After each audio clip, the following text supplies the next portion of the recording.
the ship in half. Salvage crews aren't sure if the radioactive cargo is still on the ship or if it's gone to the bottom of the ocean.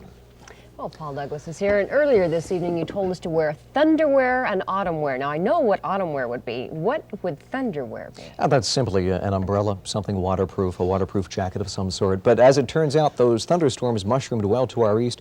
You won't get a chance to show off your thunderwear tonight. It did not make the front page of the New York Times, but did you know that today the sun was as high in the sky as it was back on March the 28th? I saw that in the Times. I missed that. Down in the bottom lower hand. Was it really? Now you say, Paul, who cares? Well, the bottom line is Canada is developing quite a cold, and Old Man Winter about to sneeze a chunk of that cool air south of the border. It's going to get cool here by the weekend, but no thunderwear this evening. Okay. Sorry, Diana. The big story still is, Diana, as it turns out, hurricanes are flukes of nature. They are nature's automatic pressure relief valve, transporting excess moisture and heat away from the tropics. They thrive on warm, steamy air and are most likely to spin up when upper-level winds are light and ocean water temperatures are at least 86 degrees. Now, this is an infrared photo showing some of the warm ocean water in the Gulf Stream, which is now fueling Diana. She's still out over the ocean, and for that reason, she's only weakened slightly over the last couple of days. At last report, Diana was 45 miles southeast of Wilmington, North Carolina. Her 115-mile-an-hour winds and 10-foot seas now drifting towards the southwest. She will probably reach landfall later tonight. In just the past 2 hours, she has taken a turn more to the west, and hurricane-force winds are now nudging the coastline of North Carolina. Most hurricanes begin their journey over Africa, of all places. Weak storms sweep off the Sahara Desert and spawn clumps of thunderstorms. These storms then heat the air, which causes the barometer to fall. A partial vacuum is created, and the growing hurricane literally sucks more moisture into its center.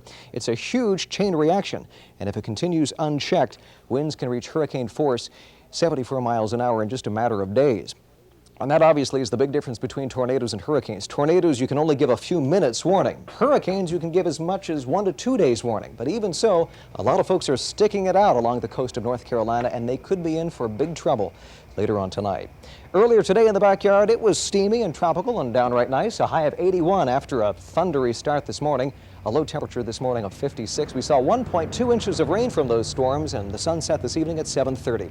In the backyard now clear and 69, a north wind now at 14. The dew point dropping, it's down to 61, the humidity 76, and the barometer on the rise.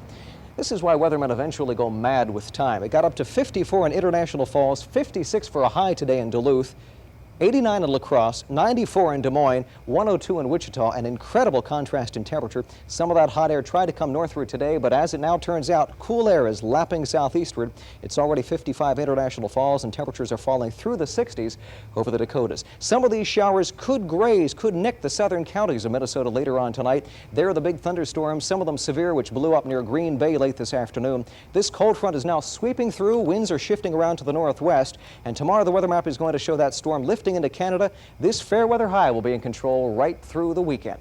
We'll tell you what that'll mean coming up in just 2 minutes.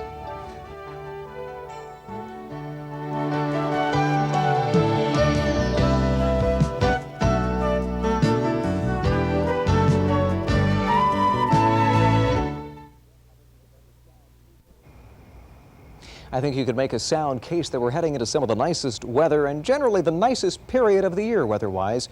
The fall colors already ripening up in the arrowhead of Minnesota. Some of the sugar maples and aspen and poplar in my backyard are beginning to ripen, and the weather should cooperate with viewing of leaves over the next couple of days or whatever you have planned. Here's the 11 outlook for tonight.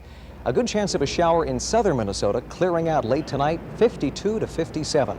And then for tomorrow, partly sunny. Some patchy afternoon clouds will play hide and seek with the sun, 65 to 70, much cooler. And the 11 outlook calls for a autumny twang in the air from Friday right through Sunday. Some clouds Friday, some sunshine each day Saturday and Sunday. Highs only in the low 60s. Nighttime lows could sink into the upper 30s, but the threat of frost has diminished. More on that tomorrow night. Paul and Diana, a pretty good looking stretch of weather on the way, we're happy to admit. Paul, I don't know if those trees in your backyard are ripening. I think they're ripe because they're dead. That could be too. They got lonely when you took off on your honeymoon for a couple of weeks. Nobody tended them. Thank you very much. Now, by magic, we're going to go right down to the Metrodome.